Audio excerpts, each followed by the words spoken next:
Welcome to the Politalker. What happened over the weekend in the Southeast?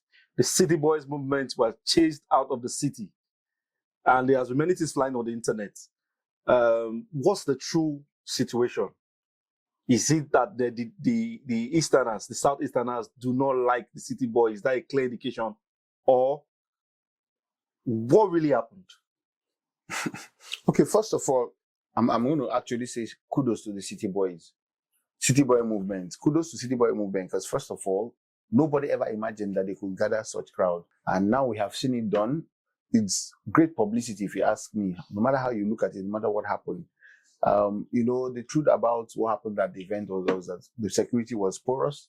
And any event that you have of such magnitude where you have porous security, you may end up having what happened at the gathering. And they had a lot to give out.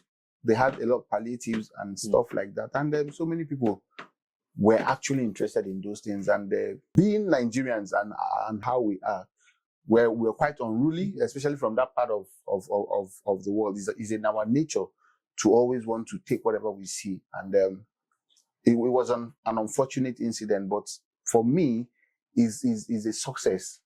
If you ask me, the City Boys movement went to Owerri and they achieved what they wanted. What were they going to achieve in Owerri? What did they set out to achieve in Owerri? I think those are the things we should look at.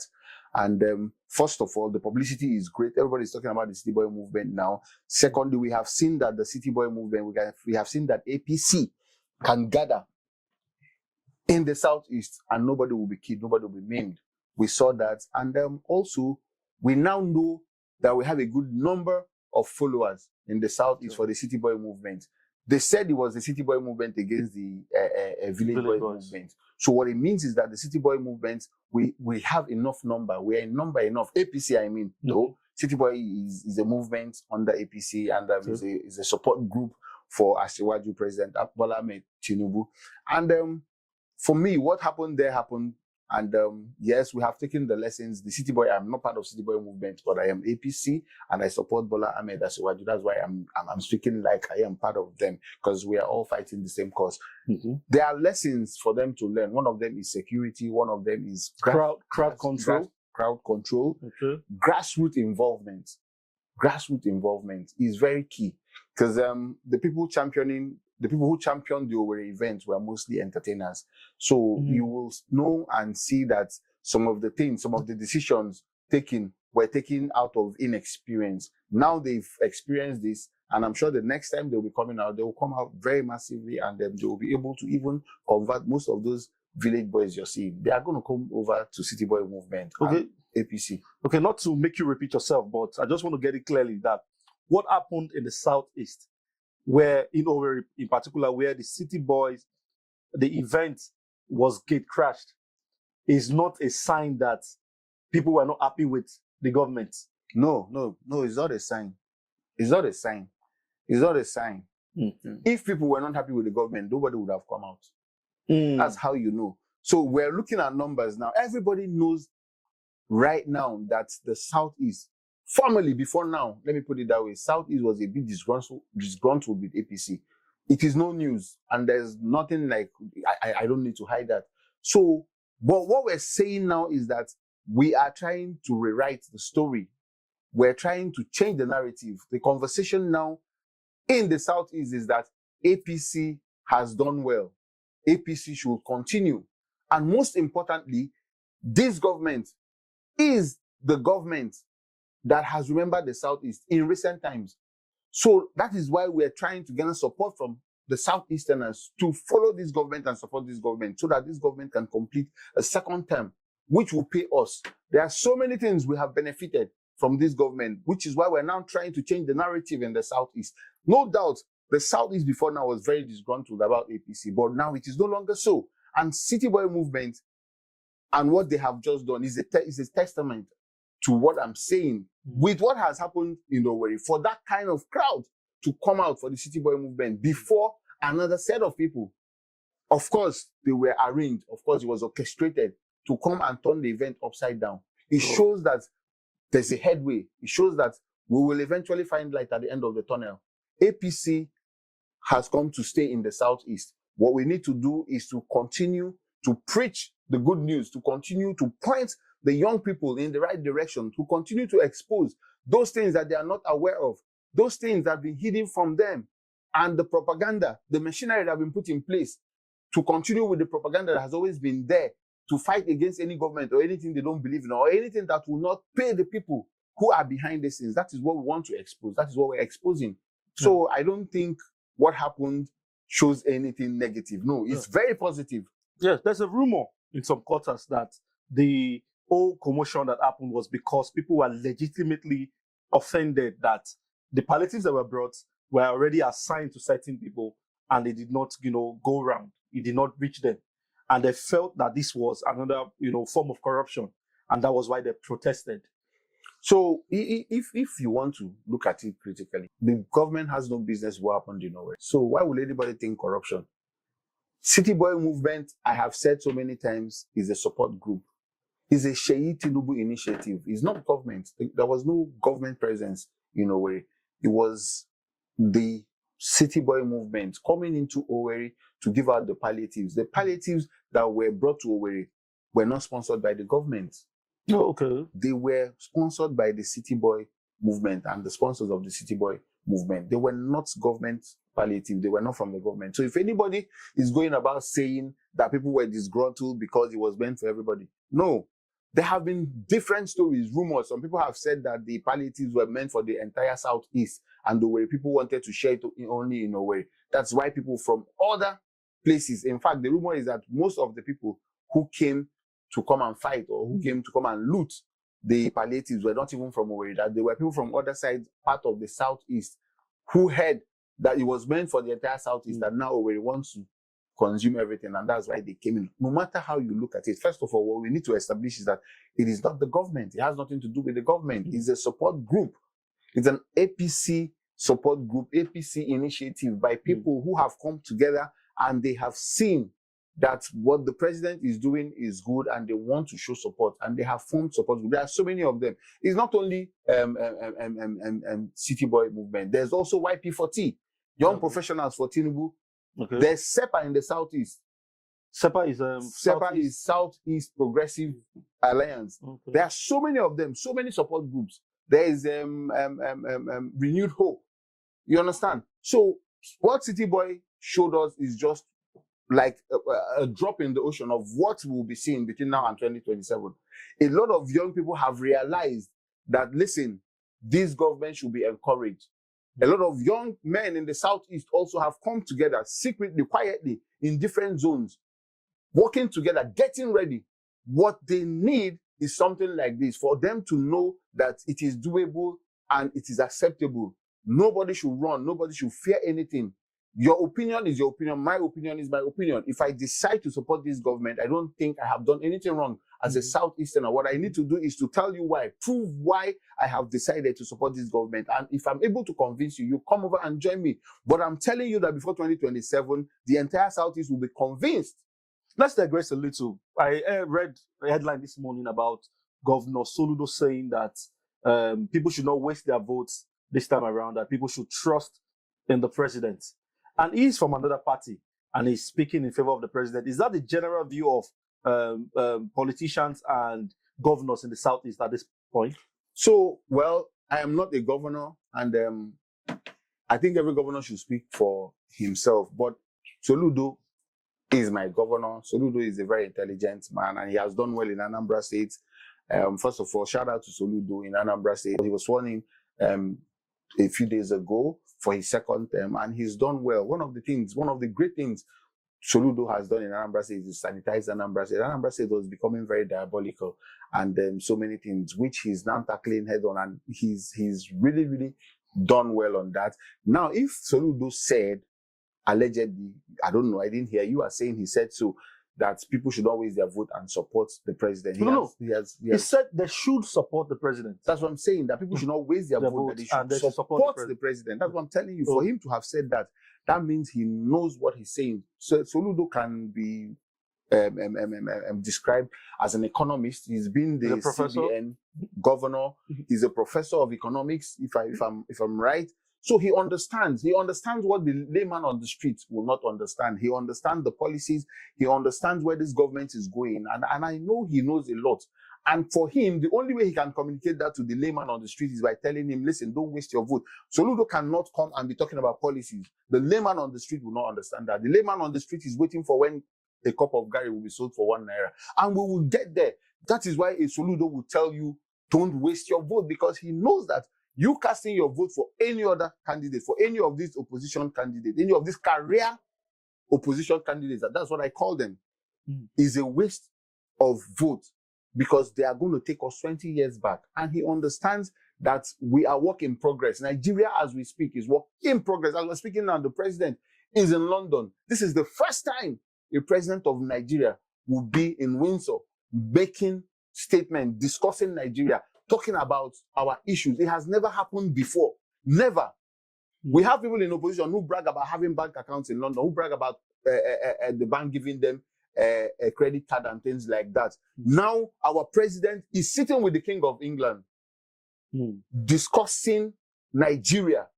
But let me tell you how the president is. He will never come back to Nigeria and brag about that. He may never speak about that for the rest of his life. That's the man we have as president. So it is left to us, people like you and I, who understand him, who know what he's doing, and who know very well the direction we're headed. We are the ones to speak for him. We're the ones to talk about what he's doing and let people know, people that have been disenfranchised, people, especially my brothers from the Southeast, who have become so sentimental about politics. They need to understand that this is the strategy we need to adopt. Where we're heading is where we'll bring what we want in the Southeast. Somebody might say the reason why Soludo would speak in favor of the president is because of a sort of vendetta he has against Peter Obi, that because it will be difficult to override Peter Obi's legacy in Anambra State.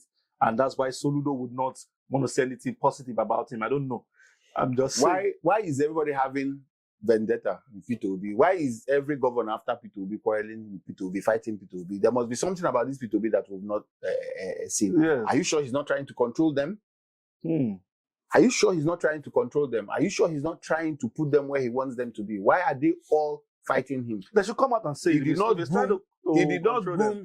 groom anybody in politics to take over from him. And what he did when he left was to bring a cowboy from America to make the person a governor and wanted to control. You can't control a cowboy. Then here comes Soludo. Did he groom Soludo? He did not groom Soludo. He was never Soludo's friend. Never brought Soludo close to him to come and understudy him. And Soludo, by his own means, is down the governor. What do you want from him? Leave him alone. You have done your 8 years. Listen, let me tell you, from what I know about Anambra State and what I have seen Soludo do in the last 4 years, I don't think Soludo will envy any governor in Anambra State. By the time Soludo is done with his 8 years, we will have a governor yet to beat his record. Go to Anambra State now, you see what he's doing. You know, I always tell people about legacy projects.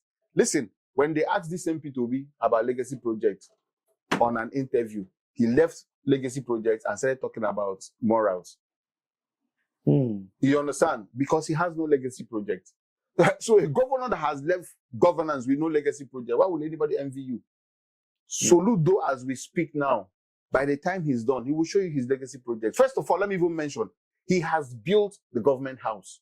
That's the legacy project. Every governor that will come in after him is going to live there. He built it. What has Peter Obi done? What did Peter Obi do that will make anybody envy him? But I don't want to talk about Peter Obi said it's a waste of resources to be funding government very houses. well. Everything will always be waste of resources. But that same resources he claims he left some in the bank. Why did he leave it in the bank? He should have used it to do what he feels is not waste of resources. Listen, when you're a man without ideas, you start looking for what looks like an idea to sell to people. I keep saying it that Peter Obi is a function of an opportunity. Nigerians at some point looked around and they felt that they needed something. And you know how the story of the underdog, just like Jonathan, I have no shoes. We bought into it. At the end of the day, what happened?